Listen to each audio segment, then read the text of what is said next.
One of my basic requirements of giving Wayland a proper shot was Pipewire being good. If Pipewire is not good, Wayland doesn't matter whatsoever. It's completely unusable for my use case. So about a month back, I migrated from PulseAudio back to Pipewire.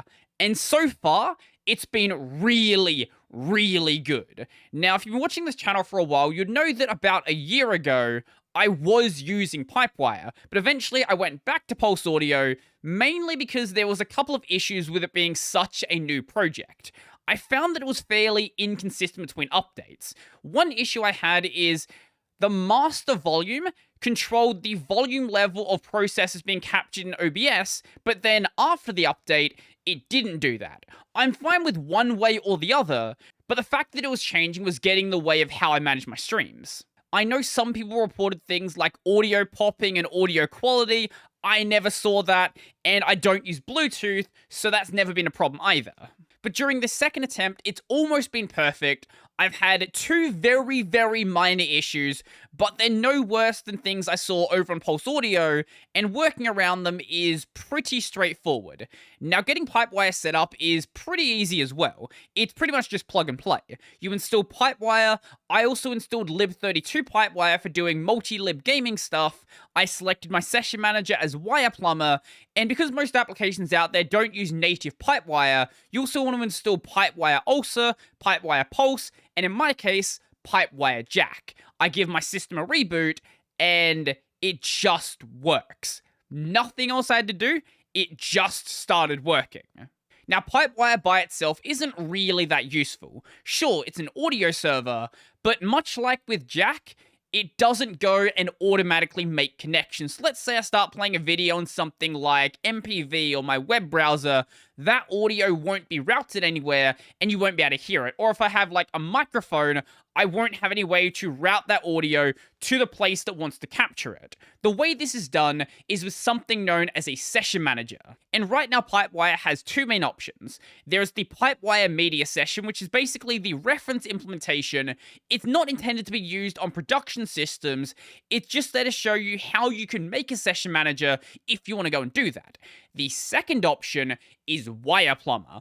Wireplumber is absolutely incredible and has a Lua-based plugin system, but that doesn't mean it requires configuration. The way Wireplumber works out of the box is perfectly fine for the vast majority of users, but if you want to configure it, doing so is really, really easy. For example, let's say you don't want to have the audio output from your GPU. That would be how you'd get audio over to your monitor. I never use it, so I'm going to turn it off. Or let's say you don't want to have your system output with a really weird name. In my case, it was something like Starship Matisse, something like that. I just go and change the name to system output. Now, both of these are fairly basic examples I got from the Arch Wiki. Now, there is documentation on this as well, but much like with Pipewire, Wireplumber is a very new project, so the documentation isn't in the best of states. It could use a lot more examples and a lot better of a layout. Right now, it's basically just a text dump. It does the job. If you want to go and read through it and work out everything you want to work out, you'll get through it fine. But it still could be improved. Now, a year ago, Wireplumber certainly was around, but it wasn't as good as it is today. For example, only just recently, you finally got the ability to disable outputs. One thing that wasn't around, though, is native Pipewire audio graphs and patch bays, things like QPW graph and Helvum. I've made a video on this that I still need to upload, but basically what this is it allows you to reroute audio pretty much any way you want. So I could do things like take my microphone input and then reroute it to my system output. I could take things like my system output and then reroute it to my mixer board and things like that. Pretty much it gives you complete control over where your audio is going to go, which for things like video capture is incredibly powerful. But being a native Pipewire application, it supports doing the same thing with video as well. Now, it's hard to demonstrate this over on Xorg because no Xorg applications use Pipewire video, but over on Wayland, I could actually go and take this video stream and then send it to one application and send it to another at the exact same time. Now, you can do this through systems like V4L, but it's not exactly convenient. It requires some extra messing around. Through Pipewire, it's literally as easy as directing it to a new place. But speaking of audio graphs, one thing I didn't look at last time was jack integration, and I'm genuinely surprised by how well and how seamless this seems to work. If I want to go and add a new jack client over in OBS, I go and do that, and there we go. Now it's made. I can go and connect stuff to this, and it works exactly as I'd expect. There's no starting up a jack server, configuring Wireplumb, or anything like that.